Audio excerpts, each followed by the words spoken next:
Welcome to Disney on Ice!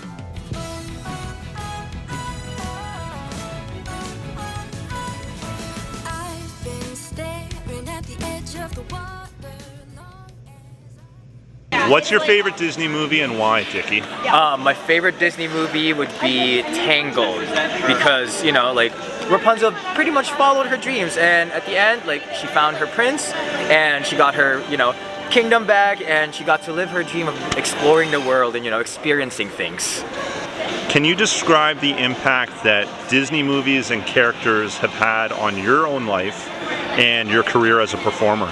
Well, Disney movies has a huge impact in my life because, like, it made me follow my dreams, you know, like, even though there were times where I'm like, oh, this isn't gonna work, but, like, you know, like, just, you know, it gave me a lot of hope that whatever challenges life gives you, you'll get through it as long as, you know, just, like, keep your eye on the prize.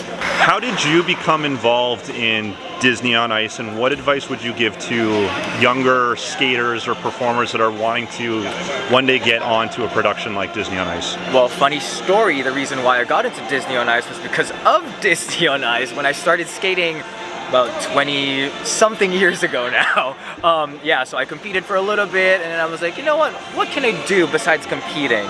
So, you know, I'm basically living the dream. Like 10 years later, I'm still skating with Disney on Ice, and I think my advice would be for people who are interested in skating and just joining Disney on Ice, go for it. There's no harm, and, you know, like, it's the best life that I could ever imagine that I'm, you know, living right now. Like, I get to travel, get to do a lot of, you know, acting and see places and meet a lot of people. So yeah. What does your routine look like on a day-to-day basis when you are out on tour? Obviously, tell me what's going on behind us here, but also tell me about days where you might have one performance versus this Saturday where you've got 3 shows here in Oshawa. Yeah, let's say for our opening day, usually I wake up and then, you know, of course I have to grab my cup of coffee first, get some food, and then get ready for work. And then when we're here, we would you know, have a feel of the ice because every week is different, every ice is different. Sometimes it's a lot harder, sometimes it's softer, you know, it's different. So we just get, you know, the feel of the ice every week. And then on a 1-show day, I'd say, like, I come in usually early just, you know, to get myself settled, put on my makeup, you know, it's like check my costumes and all of that. On a 3-show day, it's a lot more busier for us. So I just, like, try to pace myself out. Of course, like, every time I have the chance, I have to get my cup of coffee, and yeah, just, like, you know, try to hydrate as much as I can throughout the day. So you mentioned coffee. Yeah. What about music? Do you have like a pump-up song that gets you amped up, ready to go? What are you listening to in the dressing room? I do.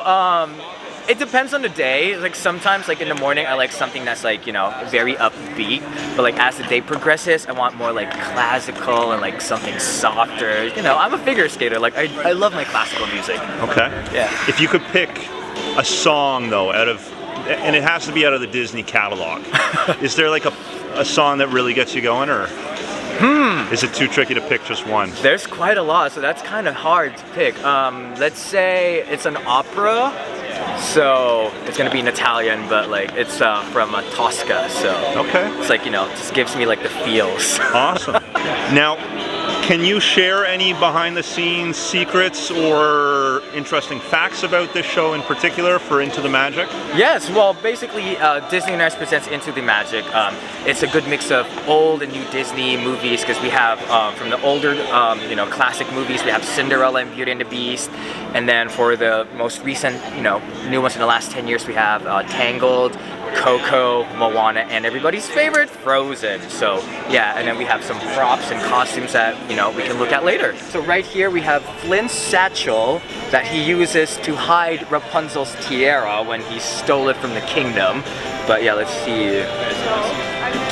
Yep, you're gonna have to see the show to see Rapunzel's tiara. You'll see it in the show. And then over here we have the rose from Beauty and the Beast. The Beast is very protective of this rose. And, you know, Belle goes into the West Wing and she got really curious, and, like, the Beast was like, no, that's mine. Yeah. And then over here we have the shell and the drum and the bone that Moana uses to get Tamatoa's attention when she was down in Lalotai, you know, to get Maui's hook back. So yeah, so you'll also see this in the show. It usually makes more sound than that. But, nice. you know. Okay. So right here with me, we have costumes that you get to see in this show. So for example, this one, you'll see this in our Be Our Guest segment. This is the costumes for the cupcakes. Yeah, see all those jewels and crystals. So when the lights hit them, they just give out like a very nice sparkle that gives that extra magic to the show. And over here, we have our cocoa skirts and our gentleman's vest and pants for our cocoa segment. It is also bedazzled, so still get to see all those crystals on ice. Pretty much most of our costumes are bedazzled. There's a lot of crystals in it. There are some costumes just like full of them. Like say, for our Cinderella segment, there's right here we have the ladies' ball costume, ball gowns. When they go to the ball and see Prince Charming. Isn't that nice? Look at the detail on that. And then we also have the gentleman's nobles costumes. I wear one of these in the show, so you get to see me. I was going to ask you, are you able to say what character you perform in? I am one of the nobles for Cinderella. So awesome, yeah, awesome. I get to wear that. Every now and again I do also get to wear this. This is for our drill number, where our skaters are holding flags basically and do a little bit of flagography at the beginning of Cinderella. Yeah, I used to wear one of these, but then I got moved to doing a ball. And then over here is our Frozen segment, that's everybody's favorite. This is a costume for our In Summer number with Olaf. With that nice headpiece. Girls usually just wear this. I think it's supposed to be a sunflower. Yeah, I think it's a sunflower. Nice. Yeah, it's nice and sparkly as well. And then we have, over here we have our citizens costumes. I really like these costumes because they're so comfortable, they're so nice and warm.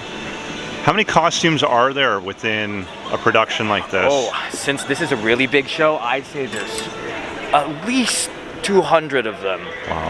And finally, we have our shiny costume. So in our shiny number, like there's blacklight, and then you get to see the costumes like glow in the dark, basically. Like it is a really nice number. It's one of my favorites in the show. I get to wear this every now and again. Yeah. So yeah, those are the costumes, some of the costumes that you get to see in the show. But if you want to see more costumes, just come see the show. It's quite a lot. What do you hope audiences that are going to see you perform this week take home or take away from their experience being here at Disney on Ice? Well, hopefully at least one or two of the kids that are going to watch us this weekend, take what I got when I watched the show like many moons ago, like it gave me a dream to look forward to, like for the future. Like it wanted me to go travel, see the world, and basically start skating and performing. So awesome. Yeah. Perfect. No, Dikki, thanks for spending a couple minutes with us, and we look forward to seeing you in the show. Thank you. Happy to be here.